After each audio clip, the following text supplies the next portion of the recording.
Bugün vlogda sizə hazırladığım şirniyyatları göstərəcəyəm.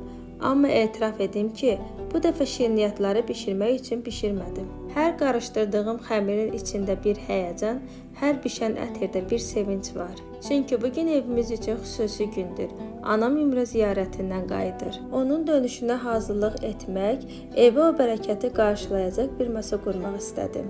Şirniyyatları bişirərkən elə bil həm evimizə gələcək o mənəvi huzuru düşünürdüm, həm də anamın yol boyu etdiyi duaları. O müqəddəs yerlərdən gələn insanın üzündə başqa nur olur, baxışında başqa bir sakitlik. Mən də o hissi bu vlogun içinə qatmaq, sizinlə də bu sevincimi paylaşmaq istədim. Allah bu müqəddəs səfəri hər kəsə qismət etsin. Gedənlərin duaları qəbul, qayıdanların yolu daima açıq və xeyirlə dolu olsun.